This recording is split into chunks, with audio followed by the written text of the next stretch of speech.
Donald Trump showed his entire ass to the National Association of Black Journalists today and the Black community. So let's just be honest about this. Donald Trump came to show Black people who was boss. Yeah.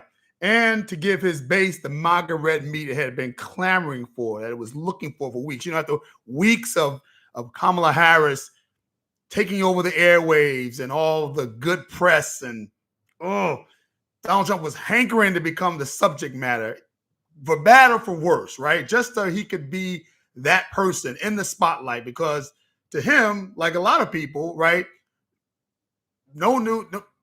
any news is good, right? Whether it's good or bad, he wants it all, and he wants it to be about him. There's a couple of positives that I like to start off with, because I don't want this to be a complete negative fest, right? At the end of the day, there were some positives, and I took some notes here, so bear with me as I talk about the positives of Donald Trump going to the NABJ convention. One was his willingness to come before the crowd. Listen, if you think it's easy for a Republican, not just a regular Republican, a MAGA Republican, not just a MAGA Republican, Donald Trump himself in the flesh, to come to a convention where most of the journalists, not most, all of the journalists are African-American, Black, Black, right? They could be other, whatever. They're Black people.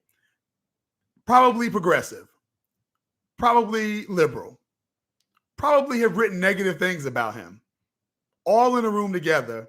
And you know how we get, right? We fold our arms, right? We start saying, boy, he ought to be ashamed of himself, right? It ain't easy it ain't easy if you're Black and a liberal coming into a room with all those people, right? And he's Donald Trump. So I got to give him credit for doing that, right? He was funny. There was a joke he made. What was the joke he made? He said that he made a joke about not being able to hear. Apparently the sound was bad on the stage. We could hear it in the audience, and we could hear it who watched it on CNN. We could hear it, but apparently people on the stage had some issues. Even Harris Faulkner from Fox said, I'm having trouble hearing in my ear. So he made a joke about not being able to hear, and he said, I can't hear Harris or anybody else. I hear Rachel Scott, and oh gosh, I wish I didn't hear her, right? I mean, he was in Rachel Scott's tail all day long, but that was funny, right? Like I can't hear anybody else on stage, but I hear Rachel Scott, geez, I hear too much. I mean, geez, he looks up, right? He was funny, right? He was funny. What's the other positive I could say? He parried them well. Listen, those questions they asked were some of the most single, inane, hype of the moment questions. There was nothing substantive about it. And when he wanted to drone on, he droned on. They couldn't stop him. They couldn't interrupt him. They couldn't get him off what he wanted to talk about. He was repetitive and all that kind of good stuff, but he controlled the room. And as a former elected official, 2 terms, my last re-election with 83% of the vote, the first thing you learn when you debate is that you make the debate about what you want the debate to be about. And the moderator, if the host can't get you back on topic, that's on them. I'm there to talk about what I want to talk about. And I will frame your question in the way I need to frame it to get out what I want to get out. And Donald Trump did that. They look like amateurs on that stage. So he parried them well. What are some of the negatives? Well, he didn't answer any question with substance, right? This goes back to the 13-0, well, the 0-13 that he did during the Biden debate, right? We talked about that here on this content. Make sure you subscribe, like, and comment below. Make sure you do that. So you can see all my content when I talk about this, all my previous lives, all that kind of good stuff. But we talked about him not actually answering any questions in the Joe Biden debate. And no one talked about it because of the bad performance that Joe Biden, the Crypt Keeper, gave us live and direct. But Donald Trump did not answer any question. We did a live on my TikTok page during the debate. We had a lot of Trump supporters because we want everybody to look at this content. Trump supporters, Biden supporters, RFK Jr. supporters, you name it, whoever you support, come on and join us here because we're going to talk real stuff that hopefully you'll learn from, and we won't troll you. We don't care where you stand. We just want to have an honest discussion, debate on reality and not just bumper sticker stuff. So we had a lot of Republicans, a lot of Trumpers in there, and they were saying, he's not, I'm saying he's not answering the questions. They were like, yes, he is. And so we actually would wait for the question to be asked, and Donald Trump wouldn't answer the question. I'd say he didn't answer that question. He literally went we counted. He went 13 questions straight. How would you hold up Social Security? How would you fix it? How would you deal with the environment? How would you do? He didn't answer anything. He just went on the attack on Joe Biden. Again, he controlled the debate and said what he wanted to say. And so he did that again on this stage, which was not good. This was an opportunity for Donald Trump to come before not just the journalists in the room, but Black America, the Black community in general, and kind of state where he stood on issues, kind of give us his vision, kind of give us a hopeful sort of big tent thing that would say, this is why Black people, this is why African Americans, this is why ADOS, whatever you consider yourself, should consider voting for me. And he just didn't do that, right? The other thing he did was that was negative. He insulted the journalists on stage and Black journalism in general. Basically anything Black that did not support him, he just attacked. I mean, he ran up and down Rachel Scott. He totally did not answer the questions. Even that Harris Faulkner asked him from Fox, you know, he kind of meandered and went into what he wanted to do. I'm the best president for Black people since Lincoln. As Kamala Black. I mean, just really just insulting. I mean, to the point of like, that was why he was there, was to insult Black journalists. It appeared that way. And then he made, the last negative thing is he made this into his Sister Soldier moment. Now, for those of you who are too young to remember the Sister Soldier moment, let me recap for you, because Donald Trump definitely used this as his Sister Soldier moment. So Donald Trump, in coming to the NABJ, really is the latest person in a long line of politicians who use Black conferences to show white people how tough they are concerning Black people. I can't really phrase it any other kind of way, of coming into a Black conference or a Black community or a Black event and doing something that is controversial or at odds with the Black mainstream, which tends to be more liberal, tends to be more progressive, right? Tends to be more in the vein of liberation than maybe other ethnic groups in America.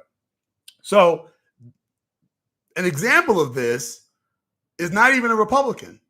It's not even Donald Trump. It's not even a Republican that you would have thought, like Ronald Reagan or Dick Nixon or someone like that. No. This was Bill Clinton in 1992 at the National Action Network conference in New York City. Or it might have even been in LA.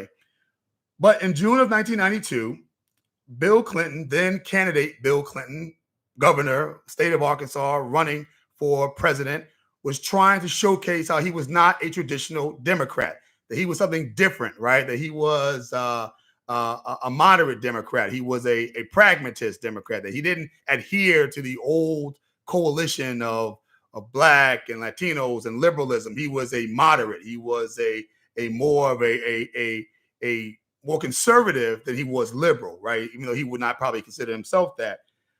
But he wanted to show that he was not beholden to the Black community in the traditional way that most politicians in the Democratic side were beholden to Black interests at that time. And so he spoke at that conference and he criticized the comments of Sister Soldier. If you know who Sister Soldier is, she's an award-winning author of books, an extremely brilliant intellectual, soldier for the cause of Black empowerment and pride. And in the 90s, she was it for us, right? We were people who just followed her because she was so real, she was authentic, she was powerful, and she made a lot of sense. And she was educated. She's a Rutgers University educated, shout out to New Jersey, and just a brilliant person to be on stage that could parry and go to fisticuffs with any person, particularly on the right. She was on Donahue's show. Just Google her.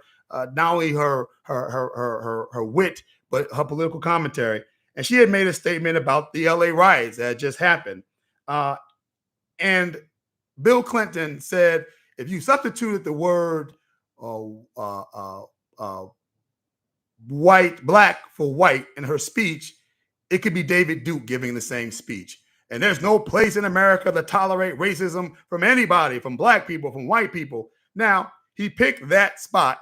He picked that convention right in front of Al Sharpton to make that statement with her right there to show the electorate, the broader electorate, right, that he was different, that he was not your age-old, he's not your mama's and your uncles and your daddy's Democratic Party. This is a new centrist Democratic Party. And if you know anything about Bill Clinton, that was his politics in the early 90s, because that's when the saying was that the Democrats need to be more like Republicans to win national elections. And we all know that that was sort of his thing. So while Bill Clinton used that moment, and it's called the Sister Soldier moment, like literally Bill Clinton invented that moment. But while Bill Clinton used it to appeal to a broader electorate outside the Democratic Party and outside of the traditional Democratic base, Donald Trump used this to appeal to his particular base. And let's not let off the national the NABJ in any of this because they look like a bunch of clowns. First, they wouldn't change their important schedule and itinerary to allow Vice President Kamala Harris to come and speak, who was obviously in Texas attending the funeral, as most of the elected official class is for Sheila Jackson Lee's funeral and the ceremonies around that. Rest in peace to Sheila Jackson Lee. Worked with her office for a long time and wouldn't do that, but allowed not only Donald Trump to speak, but allowed him to pick one of the moderators, as I mentioned, Harris Faulkner from Fox, to be on the stage and was only there for a short amount of time. They asked bad questions. The sound was bad. I already talked about that on the stage. A lot of them, Rachel Scott, love you on ABC. I think you're an incredible journalist, but they came off as like angry women trying to trap him. And that's what Donald Trump said to her. Like, I've never been asked a question like that before. Like, you're a mean woman. Again, the trope of the angry black woman, he put it out there. And NABJ allowed it to happen. NABJ is guilty of platforming surreal ridiculousness and failing to hold it accountable. I'm going to say that again. The NABJ platform surreal ridiculousness and then failed to hold it accountable. I ain't got to say nothing else more about that except to say this. These are dire times.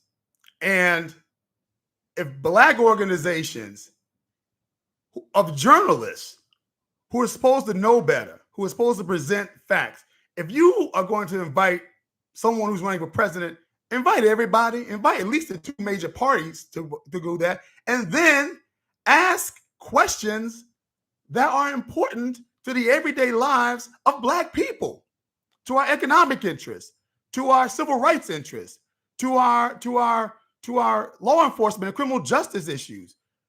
Talk to us about education. Talk to us about healthcare. Talk to us about urban development. Talk to us about job creation. Talk to us about the things that are important to our communities, not what J.D. Vance happened to say about women who don't have children.